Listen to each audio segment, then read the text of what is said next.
مزدوروں کو جو حقوق اسلام نے عطا فرمائے اس کے چند پہلوؤں پر چند گزارشات عرض کی جائیں گی۔ میرے عزیز دوستو، بزرگوں اور بھائیوں، ہر سال یکم مئی کو مزدوروں کا عالمی دن منایا جاتا ہے۔ چھٹی بھی ہوتی ہے، سیمینار بھی ہوتے ہیں، مختلف جگہوں پر مختلف تنظیمیں جلوس بھی نکالتی ہیں، ریلیاں منعقد کرتی ہیں، لیکن جو مزدوروں کے حقوق ہیں وہ ویسے کے ویسے ہی ہیں۔ جیسا مزدور پہلے دن تھا وہ آج بھی اسی طرح ہی ہے۔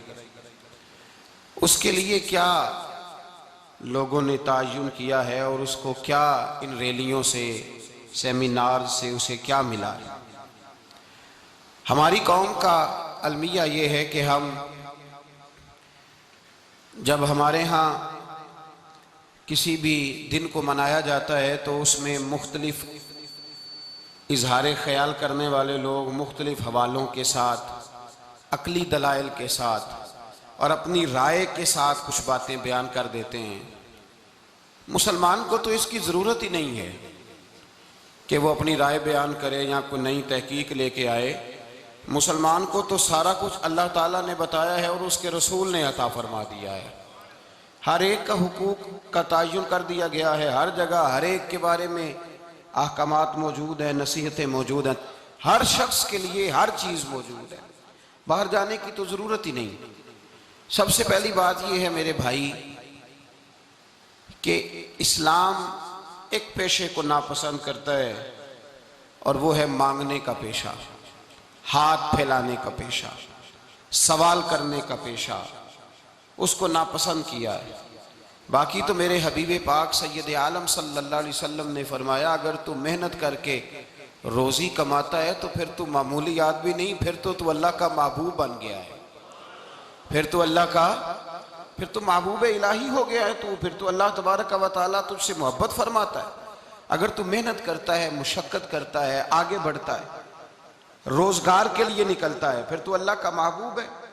نبی کریم علیہ السلام نے مزدور کو جو سب سے بڑا درجہ عطا فرمایا، سب سے بڑا مقام عطا فرمایا وہ یہ ہے، کسی صحابی نے پوچھا یا رسول اللہ صلی اللہ علیہ وسلم سب سے اچھا کھانا کون سا ہے؟ تو حضور نے فرمایا وہ کھانا جو بندہ اپنے دو ہاتھوں سے مزدوری کر کے کھاتا ہے، وہ کھانا سب سے اچھا ہے۔ فرمایا اللہ کے نبی حضرت داؤد علیہ السلام اپنے ہاتھوں سے مزدوری کرتے، اور پھر نبی کریم سید عالم صلی اللہ علیہ وسلم نے جو دین ہمیں عطا فرمایا اس دین کو حضور نے کوئی پنڈتوں اور جوگیوں کا دین نہیں بنایا کہ تم بس غار کے اندر چلے جاؤ اللہ اللہ کرو میری طرف دیکھیے گا۔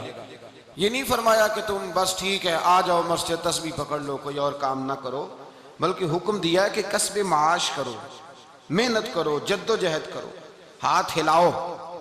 قرآن مجید فرقان حمید نے کہا وَجَعَلْنَا اللَّيْلَ لِبَاسًا، رات تمہاری پردہ پوشی کے لیے بنائی گئی ہے، رات تمہاری پردہ پوشی کے، وَجَعَلْنَا النَّهَارَ مَعَاشًا، اور فرمایا دن تمہارے رزق کمانے کے لیے بنایا گیا، جد و جہد کے لیے۔ حضرت عیسیٰ علیہ السلام کی ایک نوجوان سے ملاقات ہوئی تو فرمایا تو کیا کرتا ہے؟ کہنے لگا میں عبادت کرتا ہوں۔ تو فرمایا کھاتا کہاں سے ہے؟ کہنے لگا میرا بھائی کمائی کرتا ہے تو وہ مجھے اس میں سے حصہ دیتا ہے۔ تو آپ فرمانے لگے پھر تو عبادت گزار نہیں، تیرا وہ بھائی تجھ سے زیادہ عبادت گزار ہے، جو تیرے لیے یہ بندوبست کرتا ہے، جو تجھے یہ جد و جہد کر کے دیتا ہے وہ تیرے لیے۔ حضرت عمر فاروق رضی اللہ تعالیٰ عنہ نے اپنے دور خلافت میں شوق دلایا صحابہ کو، محنت کرنے کا شوق۔ ہمارے معاشرے کے اندر لوگ دوسرے کی کمائی پر وقت گزارنا چاہتے ہیں، دوسرے کے مال پر نظر رکھتے ہیں، مجھے کچھ سسرال سے مل جائے، کچھ مجھے رشتہ داروں سے مل جائے، کچھ مجھے دوست احباب سے مل جائے، کچھ مجھے باقی جگہوں سے مل جائے۔ لوگ مختلف جگہوں پہ نظر رکھتے ہیں اور مختلف ہیلوں اور بہانوں کے ساتھ دوسرے کا مال ہڑپ کرنے کی کوشش کرتے ہیں۔ میرے حبیب کریم علیہ السلام نے توجہ دلائی صحابہ کو، مزاج عطا فرمایا۔ نبی پاک صلی اللہ تعالیٰ علیہ وآلہ وسلم نے ارشاد فرمایا، حضرت عمر کی بات کر رہا تھا پہلے اس کو مکمل کروں، جناب عمر فاروق رضی اللہ تعالیٰ عنہ نے شوق دلایا صحابہ کو۔ تو ایک دن آپ گزر رہے تھے تو ایک صحابی وہ درخت لگا رہے تھے، اپنے ہاتھ سے درخت لگا رہے تھے، تو حضرت عمر فاروق رضی اللہ تعالیٰ عنہ نے دیکھا تو دیکھ کر فرمانے لگے تجھے مبارک ہو، تجھے فرمایا اللہ تبارک و تعالیٰ تیری عزت بھی بڑھا دے گا اور تیری محتاجی بھی دور فرما دے گا، اس لیے کہ تو محنت کر رہا ہے، تو جد و جہد کر رہا ہے، تو اپنے ہاتھ سے کوشش کر رہا ہے، اللہ تبارک و تعالیٰ تیرا رزق بھی بڑھا دے گا اور اللہ تیری عزت میں بھی اضافہ کرے گا۔ نبی کریم علیہ السلام نے فرمایا عدل کرنے والے بادشاہ کے ساتھ جو آدمی جہاد کے لیے نکلے اس کا دین میں سب سے بڑا درجہ ہے، عدل کرنے والے حکمران کے ساتھ جو جہاد کے لیے نکلے اس کا سب سے بڑا درجہ ہے۔ فرمایا میرا وہ غلام جو صبح سے لے کر شام تک ایک دن رزق حلال کے لیے محنت کرتا ہے، فرمایا ایک پورا سال عدل کرنے والے بادشاہ کے ساتھ جہاد کرنے سے اللہ ایک دیہڑی لگانے والے مزدور کو زیادہ ثواب عطا فرمائے گا، اللہ اسے زیادہ اجر دے گا، اس لیے کہ وہ جد و جہد کر رہا ہے، وہ کوشش کر رہا ہے، میدان عمل میں نکلا ہوا ہے۔ مزدور کو ایک تو کاہلی بڑی ہے، ہر چوتھا نوجوان جس کو ہم دیکھتے ہیں اس کو پوچھتے تو کیا کرتا ہے، کہتا کاغذ جمع کرائیں باہر جانے کے لیے، تو سالوں بیت گئے، بس وہ نہ کاغذ نکلے نہ صاحب باہر گئے۔ بھائی کوئی کام کر لیں تو کہتے ہیں میرے ابا جی کو 2-4 کروڑ روپیہ دے دیں گے تو کچھ کر لیں گے، اگر نہ دیا تو پھر دیکھیں گے دائیں بائیں۔ اور اس ظلم نے، اس زیادتی نے گناہ کے دروازے کھولے ہیں، لالچ کے دروازے کھولے ہیں، قتل کے دروازے کھولے ہیں، اس گناہ نے رشتے ناتے توڑ ڈالے، لوگ کسی کی ذات سے تو پیار کر ہی نہیں رہے، جیب سے محبت ہو رہی ہے، لوگ دیکھتے ہیں کہ کون سا ایسا طریقہ اختیار کروں کہ بغیر کمائی کے میرے ہاتھ پیسے آئیں۔ اور خدا کے بندو یاد رکھو اللہ تبارک و تعالیٰ فرماتا ہے دنیا تجھے کیا دے سکتی ہے، لوگ تو محتاج ہیں، تو محنت کر اور توجہ میری بارگاہ کی طرف رکھ۔ حضرت عمر فاروق فرماتے ہیں مصطفیٰ کریم صلی اللہ علیہ وسلم نے فرمایا جو توجہ اللہ کی جانب رکھے اور کوشش کے لیے نکل کھڑا ہو، جس طرح پرندہ سویرے بھوکا جاتا ہے شام کو پیٹ بھر کے آتا ہے، اللہ اس بندے کو بھی پیٹ بھر کے روزی عطا فرمائے گا۔ حضرت حسن بصری رحمت اللہ علیہ تشریف فرماتے تو ایک نوجوان آیا، اس نوجوان نے کہا حضرت آج کے بعد میں نے فکر نہیں کرنی کام کاج کی، میں نے نہیں کوئی بھی توجہ کرنی کمانا کیسے ہے کھانا کیسے ہے، میری فکریں دور ہو گئیں۔ فرمایا کیا ہوا؟ کہنے لگا میں آج جنگل میں مزدوری ڈھونڈنے گیا تھا تو میں نے ایک عجیب انداز دیکھا ہے، ایک شیر نے شکار کیا، اس نے کچھ خود کھایا، کچھ اس نے بانٹا، کچھ تھوڑا سا شکار لے کے وہ گیا، پہاڑ کی چوٹی پر ایک لومڑی بیٹھی تھی، وہ لومڑی دونوں ٹانگوں سے معذور بھی تھی، آنکھوں سے اندھی بھی تھی، اس شیر نے جا کے اس کے منہ کے اندر وہ شکار ڈالا ہے اور لومڑی نے کھایا ہے۔ کہنے لگا جو رب اندھی اور لنگڑی لومڑی کو پہاڑ پر رزق دے سکتا ہے مجھے بھی دے دے گا، میں نے کوئی کام نہیں کرنا۔ تو حضرت حسن بصری رحمت اللہ علیہ فرمانے لگے کتنی چیزیں دیکھی تو نے، ایک شیر اور ایک لومڑی، فرمانے لگے تو نے لومڑی بننے کا پروگرام بنایا، شیر بننے کا کیوں نہیں بنایا؟ تو شیر بننا، خود بھی کھا دوسروں کو بھی کھلا، تو نے لومڑی بننے کا پروگرام بنایا ہے۔ مزدورو گویا حضرت حسن بصری فرما رہے ہیں کہ مزدور لومڑی نہیں ہوتا، مزدور تو شیر ہوتا ہے، مزدور تو یہ تو شیر ہوتا ہے، شیر۔ اس کا مالک جو جس نے اس کو دیہڑی پہ رکھا ہے وہ بھی مزدور کی کمائی کھا رہا ہوتا ہے، وہ بھی مزدور کی، تو مزدور تو شیر ہے، انہیں سر جھکا کے نہیں جینا چاہیے، انہیں سر اٹھا کے جینا چاہیے۔ یہ تو بڑے قیمتی وجود کے لوگ ہیں جو مزدوری کرنے نکلتے ہیں، ان کے کچھ حقوق ہیں، کچھ حقوق۔ ہمارے حکمران بھی حقوق کا تعین کرتے ہیں، کہتے ہیں 15,000 سے زیادہ، یہ جو بجٹ آیا ہے نا اس میں 15,000 سے زیادہ، کہتے ہیں مزدور کی تنخواہ 15,000 ہونی چاہیے۔ کتنی جی 15,000 سے کون سا گھر چلتا ہے؟ ویسے مولویوں کی بھی اتنی ہے، اور میرے خیال ہے کم مولویوں کی 15,000 ہے، 10 کے قریب ہی ہے، اور اس کو بھی کہتے ہیں کہ تو بڑا کھاتا ہے، ارادہ ہے عید کے بعد تجھے چھٹی کرا دی جائے، بڑے خرچے ہیں تیرے مولوی۔ 15,000 روپیہ تنخواہ مزدور کی، گزارا ہوتا ہے؟ آؤ میں تمہیں وہ اس بارگاہ پہ لے جاؤں جس نے سب کو شان عطا فرمائی ہے۔ حضرت ابوبکر صدیق رضی اللہ تعالیٰ عنہ خلیفۃ المسلمین بنے، خلیفہ بنے تو سویرے جس رات خلیفہ بنے سویرے سر پہ ٹوکری رکھی، منڈی کی طرف جا رہے ہیں، حضرت عمر فاروق رضی اللہ تعالیٰ عنہ مولا علی شیر خدا کو کسی نے بتایا کہ وہ تمہارا خلیفہ تو جا رہا ہے مزدوری کرنے، وہ تو جا رہا ہے کمائی کرنے۔ حضرت علی شیر خدا مولا کائنات جناب فاروق اعظم دونوں نے رستے میں روکا کہ ابو بکر کہاں جا رہے ہو؟ فرمانے لگے کام کرنے جا رہا ہوں، مزدوری کروں گا، منڈی میں جاؤں گا، تجارت کرتا تھا اس کو جاری رکھوں گا، بچوں کا پیٹ بھی تو پالنا ہے۔ اب تمہاری حکومت کے پیچھے بچے تو نہیں نا بھوکے مروا لینے، میں نے کچھ کرنا تو ہے۔ حضرت عمر کہنے لگے چلا آ کے بیٹھ، ہم صحابہ کو اکٹھا کرتے ہیں اور مال غنیمت سے تیرا وظیفہ لگاتے ہیں، آپ کو وظیفہ ملے گا ماہانہ، تو آپ بیٹھ کر کے مسجد میں تو ڈیوٹی کریں۔ بیٹھ گئے، مشاورت ہوئی تو حضرت ابو بکر صدیق رضی اللہ تعالیٰ عنہ سے پوچھنے لگے جناب بتلائیے آپ کا کتنا وظیفہ لگایا جائے؟ تو حضرت ابو بکر صدیق فرمانے لگے اتنا لگا دو جتنی ایک مزدور کی تنخواہ ہوتی ہے۔ تو ایک صحابی بول کے بڑے میٹھے اور دھیمے لہجے میں کہنے لگے ابو بکر اگر تیرا گزارا نہ ہوا تو، اگر تیرا گزارا نہ ہوا تو حضرت ابو بکر صدیق فرمانے لگے اگر میرا گزارا نہ ہوا تو میں مزدوروں کی تنخواہوں میں اضافہ کر دوں گا، اگر مزدوروں کے گھر جلنے لگیں گے تو میرا بھی چلے گا، میں ان کی تنخواہیں بڑھاؤں گا صرف اپنی۔ تو مزدور کے حقوق کا تعین کیا۔ سب سے پہلے تو میرے نبی پاک علیہ السلام نے منع فرمایا، فرمایا جس کو مزدوری پر رکھو پہلے اس کے ساتھ اجرت طے کرو۔ حضور صلی اللہ علیہ وسلم نے فرمایا جب تک اجرت واضح نہ ہو جاؤ کسی کو کام پر، جب تک اجرت واضح نہ ہو جائے، مکمل نہ ہو جائے کہ کیا دینا ہے، طے کرے۔ کیا لوگ جو جناب دے دیں گے لے لوں گا، شریعت اس کو پسند نہیں کرتی، محبوب نہیں رکھتی۔ پہلے اس کے ساتھ پہلا حق مزدور کو یہ دیا کہ اس کی اجرت پہلے، بولیے اجرت پہلے اجرت طے ہوگی، یہ پہلا حق ہے۔ اور مزدور کا دوسرا حق کیا بیان کیا میرے نبی پاک نے؟ فرمایا جب، اور یہ ایسی اعلیٰ بات ہے کہ جتنے حقوق لکھنے والے ہیں نا، جتنے بین الاقوامی سطح پر انسانی حقوق کا چارٹر بنانے والے ہیں، وہ کہتے ہیں کہ یہ ایسا نقطہ حضور نے بیان کر دیا ہے کہ اس سے آگے کو بڑھ ہی نہیں سکتا، یہ ایسی بات ہے کہ جس کی شرح بھی کوئی نہیں کر سکتا۔ میرے حبیب کریم علیہ السلام نے فرمایا پہلے طے کرو، اور کیا خوبصورت لفظ ہے، قانون بنا دیا۔ فرمایا جب مزدور مزدوری کر لے تو اس کا پسینہ خشک ہونے سے پہلے اسے ادا کر دینا، اس کا پسینہ خشک ہونے سے پہلے اسے اس کی مزدوری دے دو۔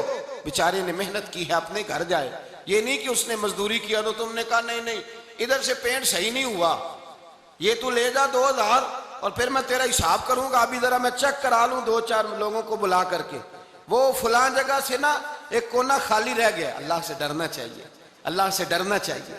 اگر اللہ تبارک و تعالیٰ نے 2-1 آدمیوں کو ملازم آپ کا بنا دیا ہے تو پھر خیال ہونا چاہیے۔ ایک صحابی اپنے خادم غلام کو مار رہے تھے تو میرے نبی پاک تشریف لائے، فرمایا کیوں اسے مار رہا ہے؟ حضور غلطیاں بڑی کرتا ہے۔ تو نبی پاک نے فرمایا جتنا تجھے اس پر اختیار ہے نا، اس سے کہیں بڑھ کر میرے رب کو تیرے اوپر بڑا اختیار ہے۔ کہا حضور یہ بڑی غلطی کرتا ہے، میں آخر کتنا معاف کروں؟ تو حضور نے فرمایا اتنا معاف کر جتنا میرا رب تجھے معاف فرماتا ہے۔ پتہ ہے تیری صبح سے لے کر شام تک کتنی کوتاہیاں، درگزر کا حکم دیا۔ پہلا حق یہ دیا مزدوری طے کرو، دوسرا حق یہ دیا پسینہ خشک ہونے سے پہلے ادا کرو، تیسرا حق یہ دیا کہ اس سے درگزر کرو، غلطی ہو جائے تو درگزر کرو۔ تو یا رسول اللہ مزدوری کتنی دیں؟ میرے نبی پاک بخاری مسلم حضور سید عالم صلی اللہ علیہ وسلم نے فرمایا مزدور کا حق بیان کیا نبی پاک نے، اور ایک بات ارشاد فرمائی تو اس کے اندر کئی پہلو، ایک حدیث میں کئی پہلو بیان فرمائے۔ حبیب پاک نے فرمایا جیسا تم کھاتے ہو ویسا ہی اسے کھلانا۔ کوئی نہیں، آپ شاید سو رہے ہیں کچھ حضرات، جیسا خود کھاتے ہو ویسا ہی، بھئی بس ختم ہو گئی بات۔ اتنی بڑی بات کر دی سرکار نے۔ کبھی دیکھا ہے آپ نے کہ مزدور کو ایسے کھلایا جا رہا ہو جیسا مالی کھا رہے ہیں؟ حضور نے فرمایا بھئی مزدوروں کا حق یہ ہے کہ جیسا تم نے کھانا ہے ویسا اسے کھلانا ہے، اور فرمایا جیسا تم نے پہننا ہے ویسا اسے پہنانا ہے۔ اور پھر میرے حبیب کریم علیہ السلام نے ارشاد فرمایا اس کی ہمت سے بڑھ کر تم اس پر بوجھ نہیں ڈال سکتے، جتنا کام وہ کر نہیں سکتا اتنا تم اسے دے نہیں سکتے۔ اور فرمایا اگر اتنا کام دینا ہے جو اس کی ہمت سے زیادہ ہے تو میں اس کے مالک کو کہتا ہوں وہ بھی اٹھ کے مزدور کے ساتھ کام پہ لگ جائے، اٹھے اس کے ساتھ کام میں شریک ہو جائے۔ مزدوری کا بھی تعین فرمایا، اور پھر اس کو کام کس مقدار کا دینا ہے، مزدور کو کس قدر زیادہ اس پر بوجھ ڈالا جائے گا، یہ بھی مصطفیٰ کریم نے بیان فرمایا۔ فرمایا جو لا یکلف اللہ نفسا الا وسعها، اللہ بھی تم پر وہ بوجھ نہیں ڈالتا جو تم اٹھا نہیں سکتے، تو کسی مزدور کو تم ایسا کام نہیں بتاؤ گے۔ حضرت عثمان غنی رضی اللہ تعالیٰ عنہ ایک دن حضرت عمر فاروق سے کہنے لگے عمر بس کر دے یار، تیرے بعد بھی تو لوگوں نے خلیفہ بننا ہے، کیسے کوئی تیرے رستے پہ چلے گا؟ تو حضرت عثمان غنی سے جناب عمر کہنے لگے کیا ہو گیا؟ آپ فرمانے لگے کل میں دیکھ رہا تھا کہ لوگ باغ میں مزدوری کر رہے تھے اور آپ امیر المومنین ہو کے ان کا ہاتھ بٹا رہے تھے، ہاتھ بٹا رہے تھے۔ تو حضرت عمر کہنے لگے بوڑھے تھے، بیمار تھے، مزدوری کر رہے تھے تو پسینہ بہہ رہا تھا، کیا ہو گیا اگر تھوڑا سا میں نے ساتھ دے دیا؟ حضرت جناب سیدنا فاروق اعظم یہ لفظ کہتے ہوئے رو پڑے۔ آپ فرمانے لگے میں کسی بادشاہ کا شہزادہ نہیں، میں بھی اسی باپ کا بیٹا ہوں جو اونٹ چرا کے گزارا کیا کرتا تھا۔ میں نے آگے بڑھ کے لوگ حیثیت بھول جاتے، اپنی حیثیت بھول جاتے۔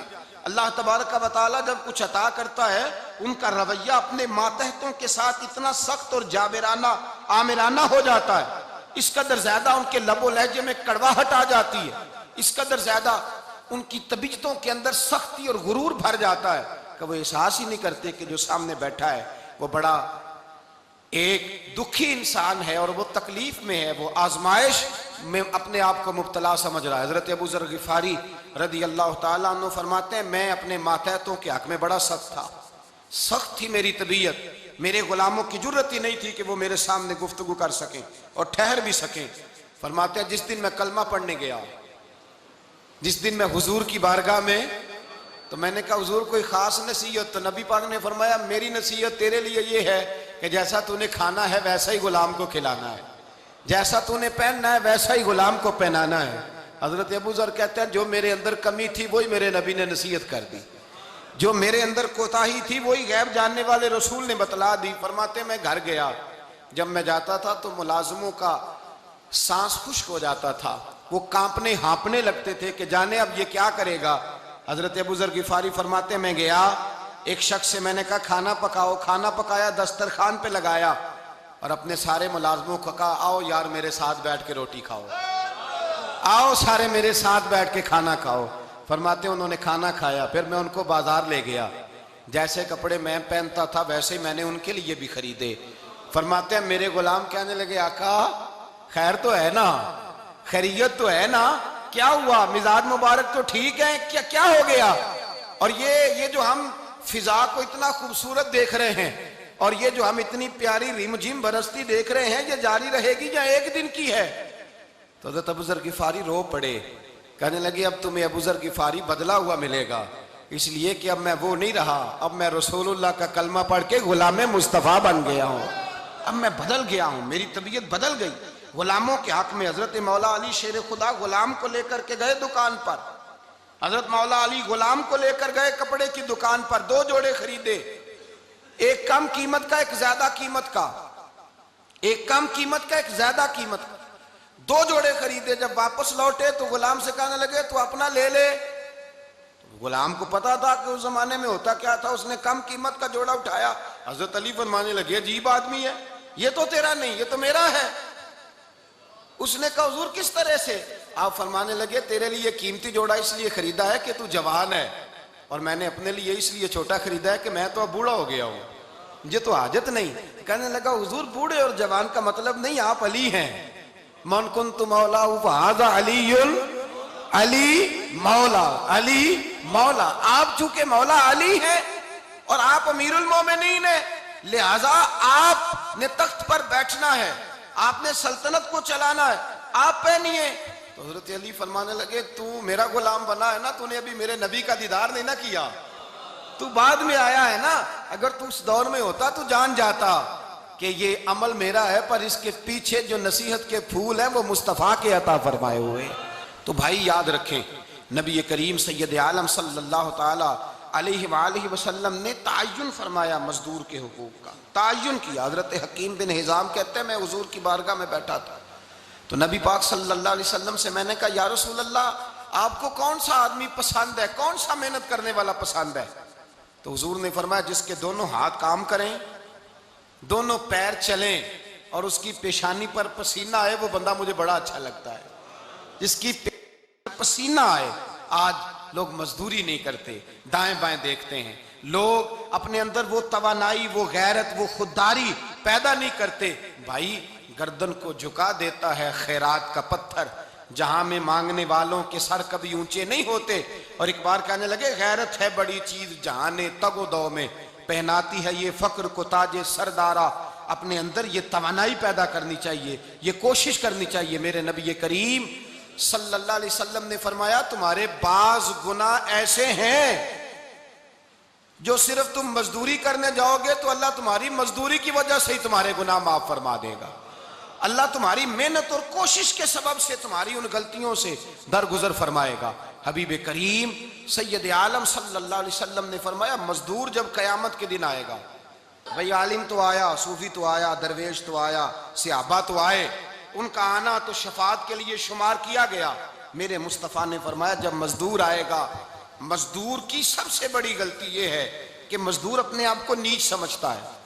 مزدور کی سب سے بڑی غلطی یہ ہے کہ یہ اپنے آپ کو چھوٹا سمجھتا ہے۔ اس کی زیادتی یہ ہے کہ یہ اپنی سوچ کو بڑا نہیں کرتا، یہ سمجھتا ہے نہیں کہ بھئی میں تو دو ہاتھوں کی محنت کی کمائی کھاتا ہوں، یہ آرزو کرم اور میں آپ سے کروں، یہ بھیک اس کو دیجئے جس کا خدا نہ ہو۔ مزدور کی زیادتی یہ ہے کہ یہ اپنے آپ کو چھوٹا جانتا ہے۔ میرے مصطفیٰ نے فرمایا جب مزدور محنت کرنے والا قیامت کے دن آئے گا تو اس کا چہرہ اس طرح چمکے گا جس طرح 14ویں کا چاند چمکا کرتا ہے، اس قدر اس کا چہرہ چمکے گا جب آئے گا وہ صبح قیامت۔ میرے بھائیوں مزدور ایک عظیم شخصیت کا نام ہے۔ محنت کرنا، اپنے دونوں ہاتھوں سے مشقت کرنا، جدوجہد کرنا۔ مجھے کئی سارے لوگ، میں جب ملک کے مختلف گوشوں میں جاتا ہوں تو کئی سارے لوگ کہتے ہیں آپ کے ابا جی کا مزار کدھر ہے، آپ کس مزار کے سجادہ نشین ہیں؟ تو میں ان سے کہتا ہوں میں سجادہ نشین نہیں، میں تو کسان کا بیٹا ہوں، اور میں اس شخص کا بیٹا ہوں جو رات کو 2 بجے اٹھ کے بھی گھر سے نکلتے تھے 2 نفل پڑھ کے، تو ہم پوچھتے تھے کہ اماں جی ابا جی کہاں گئے؟ تو کہتے تھے چند کھیتوں کو پانی لگانا تھا، اور رات کو رخصت ہو گئے۔ فخر کی بات ہے، یہ اعزاز کی بات ہے، یہ اعزاز کی بات ہے۔ ہم نے ساری زندگی ان کے ہاتھ پہ چھالے دیکھے، لیکن بات لفظ زبان پر یہی دیکھی کہ بیٹا عزت والا وہی ہوتا ہے جو اپنے ہاتھوں سے محنت کر کے روزی کھایا کرتا ہے۔ بھائی یاد رکھیں یہ اعزاز کی بات ہے، اعزاز کی۔ مزدور کا بیٹا فخر کرے، کسان کا بیٹا ناز کرے۔ وہ جو آدمی سویرے جاتا ہے ویلڈنگ کا پلانٹ لے کے کام کرنے، اس کا بیٹا ناز کرے۔ وہ جس کا باپ پھاوڑا چلاتا ہے، چھینی چلاتا ہے، تھوڑا چلاتا ہے، وہ ناز کرے۔ اور مزار صرف ان لوگوں کے نہیں ہوتے جو اللہ اللہ کرتے ہیں، ہو کرتے ہیں، وہ تو قابل اعزاز ہے اللہ کے بندے، ان کے بھی مزار ہوتے ہیں۔ مزار وہ بھی ہوتا ہے جس کو میرے مصطفیٰ نے فرمایا القاسب حبیب اللہ، جو محنت کرتا تھا، ہاتھوں سے جدوجہد کرتا تھا، وہ بھی تو اللہ کا دوست ہے نا، اس کا بھی تو مزار ہے نا، اس کی بھی تو قبر پر انوار ہے جو اللہ کا محبوب ہو کے گیا۔ تو بھائی اپنا اعزاز جانے سمجھے اس بات کو۔ میرے مصطفیٰ کریم صلی اللہ علیہ وسلم مزدور کو عزت دیتے، وقار دیتے، اور جو حضور کے گھر میں خادم ہوتے ان کی ناز برداری کرتے۔ ہمارے گھر میں جو بی بی برتن دھوتی ہے وہ ہمارے ساتھ بیٹھ کے روٹی نہیں کھا سکتی، اس کو یہ اجازت نہیں ہوتی۔ ہمارا جو مزدور ہوتا ہے نا، ایک صاحب کہنے لگے یہ بچہ میرے پاس کام کرتا ہے، اس کے ابا جی بھی کرتے تھے، تو میں نے کہا اس کا مطلب یہ ہے کہ تم نے آگے نہیں بڑھنے دیا، تم نے کہا مزدور ہی رہنا ساری زندگی، یہی رہنا میرے پاس، آگے نہ بڑھنا۔ میرے مصطفیٰ کریم سید عالم صلی اللہ علیہ وسلم کے پاس جو لوگ کام کرتے تھے، محنت کرتے تھے، مشقت کرتے تھے، ہمارا ملازم ڈرتا ہے، کامتا ہے، وہ بات کرتا ہے تو صاحب جی کہتے کہتے زبان تھکتی ہے، 100 دفعہ موڈ کو دیکھتا ہے، گالیاں کھاتا ہے بیچارہ، اس کی عزت نفس کو اچھالا جاتا ہے، اس کو رسوا کیا جاتا ہے، اور وہ بیچارہ رات کو رضائی میں منہ دے کے روتا ہے کہ یار میرے نصیب صرف اس لیے کمزور ہے کہ میں غریب کے گھر میں پیدا ہوا ہوں۔ ہم احساس نہیں کرتے، اور مزدور کو کبھی موقع مل جائے جان چھوٹنے کا تو بھاگ جاتا ہے۔ ہمارا کردار اور اخلاق ایسا نہیں ہوتا۔ حضرت زید بن حارثہ رسول اللہ کے غلام تھے، نبی پاک کے گھر میں جھاڑو دیتے تھے، برتن مانجتے تھے۔ یہ بچپن میں اپنے قبیلے سے گم ہو گئے تھے، کسی نے اغوا کر کے لا کر کے بیچ دیا تھا، گم ہو گئے تھے، حضور کی بارگاہ عالی مرتبت میں لائے گئے۔ حضرت زید بن حارثہ سارا دن کام کاج کرتے، کوئی آدمی آیا ان کے علاقے کا مکہ مکرمہ، ان کو پہچان کر واپس گیا ان کے قبیلے میں اور جا کے بتلایا کہ تمہارا بیٹا تو محمد ابن عبداللہ صلی اللہ علیہ وسلم کے پاس، اس وقت حضور نے ابھی اعلان نبوت نہیں فرمایا تھا، ان کے والد حارثہ چچا لینے آئے اور نبی پاک کے پاس آئے تو 2 تھیلیاں شرفیوں کی بھر کے لائے، کہنے لگے حضور یہ پیسے لے لیں، 2 تھیلیوں میں پیسے ڈالیں، دینار ہے درہم ہے، حضور لے لیں، ہمارا بیٹا دے دیں۔ نبی پاک صلی اللہ علیہ وسلم نے فرمایا تمہیں غلطی لگ گئی ہے، پیسے پیچھے ہٹاؤ، میں زید کو بلاتا ہوں، میں زید کو، ادھر دیکھیے گا، میں زید کو، میں اسے بلاتا ہوں، اگر وہ جانا چاہے تمہارے ساتھ تو مجھے اعتراض نہیں لے جانا۔ چچا اور باپ کہنے لگے آپ عجیب بات کرتے ہیں، وہ غلامی چھوڑ کے نہیں جائے گا، آپ عجیب بات کرتے ہیں، وہ مزدوری چھوڑ کے بادشاہی اختیار نہیں کرے گا، ہم کھاتے پیتے لوگ ہیں، اس کی ماں ترس گئی ہے، اس کو ملنے کو بہنیں روتی ہیں، وہ جائے گا نہیں۔ میرے حبیب نے فرمایا تم نے ابھی یہ ذائقہ چکھا نہیں، تمہیں اس کا پتہ نہیں، تو میں بلاتا ہوں، اگر جانا چاہے تو پیسوں کی ضرورت نہیں، لے جانا۔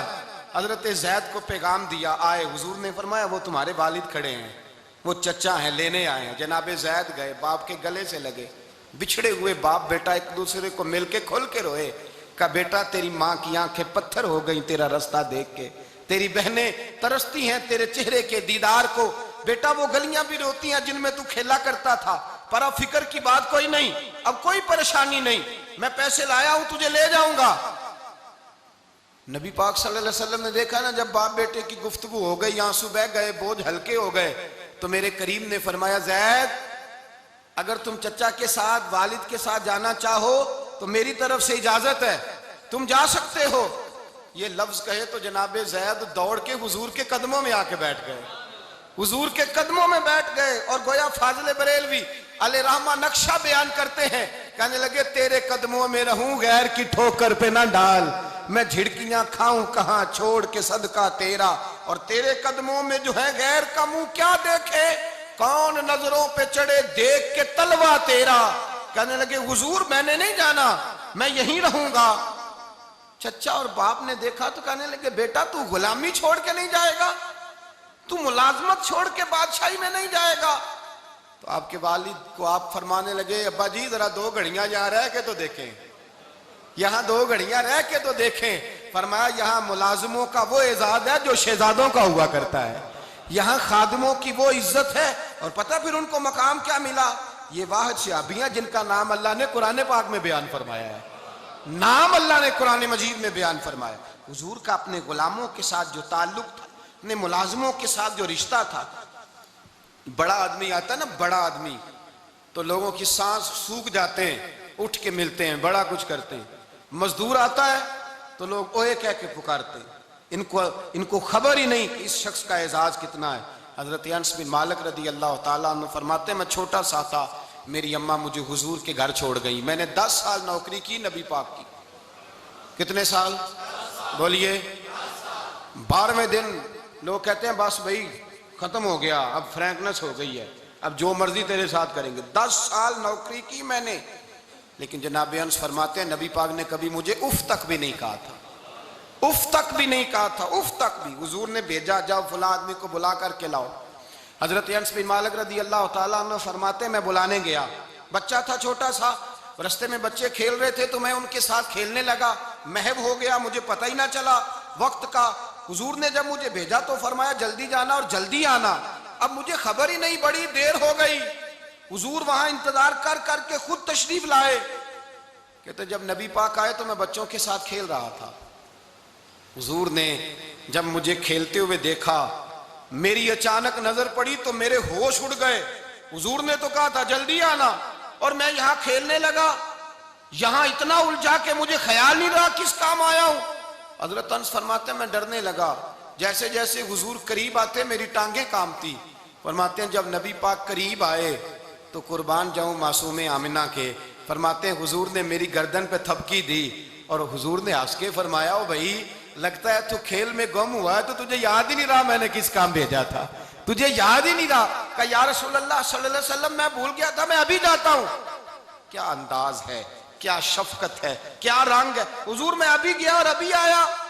نبی پاک نے فرمایا نہیں یار تو کھیل، میں خود ہی چلا جاتا ہوں، تو کھیل یہاں میں خود جاتا۔ یہ اعزاز، یہ فضیلت، یہ درجہ کس نے ذروں کو اٹھایا اور صحرا کر دیا، یہ کس نے قطروں کو ملایا اور دریا کر دیا، یہ کس کی حکمت نے یتیموں کو کیا در یتیم اور غلاموں کو دنیا بھر کا مولا کر دیا، یہ کس نے اتنا۔ میرے بھائی مزدور کو حضور نے اعزاز دیا، نبی پاک اپنے ہاتھ سے کام کرنے والے کے ساتھ اس میں سلوک کرتے، محبت کرتے، پیار کرتے۔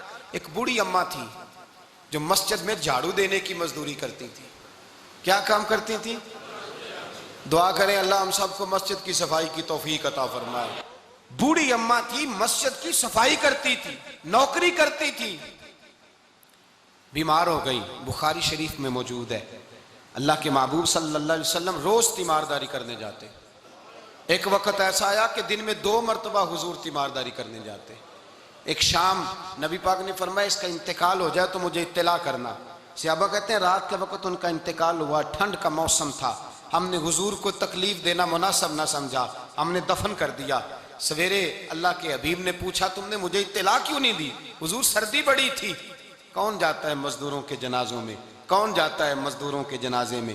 یہاں تو اب جنازے بھی سیاسی ہو گئے ہیں، اب تو کوئی بہت بڑا امیر آدمی فوت ہو جائے تو وہاں رش ہوتا ہے، وہاں رش ہوتا ہے، غریبوں کا تو جنازہ بھی کوئی نہیں پڑتا۔